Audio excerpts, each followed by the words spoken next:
เมนูนี้เฮ็ดตามท่านผู้ชมทั้งฟังสปปลาวเพิ่นแนะนำเขามาว่านางเอ้ยเฮ็ดอันป่นปลากับลวกผักให้หัวหน้าเจ้ากินแหน่บ่แม่นสิเฮ็ดแจ่วบักเขือจังซี่มันบ่คือจังซี่เนาะเพิ่นขอมาหลายแห่งก็เลยจัดให้เพิ่นปกติหัวหน้าข่อยเพิ่นสิบ่มักกินปลาปานใดพี่น้องโดยเฉพาะปลาพวกปลาแม่น้ำนี่เราบ่มักแห้งก็เลยเลือกเป็นปลาทูแบบนี้พี่น้องมันเป็นปลาทะเลเนาะแต่ว่าข่อยสิเอามาอบเอาขี้ข้านจีหรือว่าขี้ข้านย่างเตาไฟจังซี่นะสะดวกสบายแห้งเฮ็ดแบบนี้เนาะมักพริกหอมแดงกระเทียมนี่ก็มาคั่วใส่หม้อเอาแป๊บเดียวก็สุกพี่น้องแต่ว่าเวลาเฮ็ดแจ่วข่อยมักคั่วมักพริกกับหอมแดงกระเทียมนี่ให้มันสุกให้มันดีเลย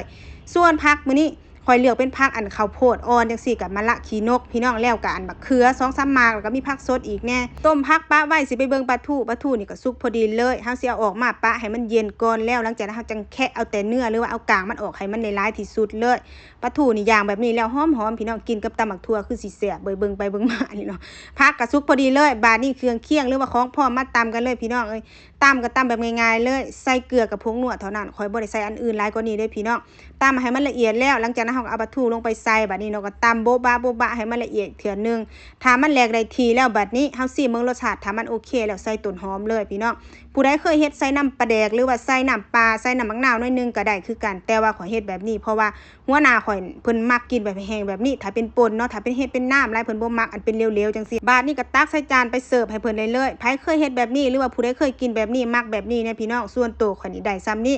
กับข้าวเหนียวฮ้อนๆนี่มาบายกินเนี่ยก็ถือว่ามีแห้งแล้วพี่น้องบ่ได้มีหยังหลายเนาะอาหารบ้านนาหรือว่าอาหารบ้านเฮาจังซี่เฮ็ดง่ายกินง่ายแต่ว่าแซ่บมีประโยชน์พร้อมพี่น้องหน้า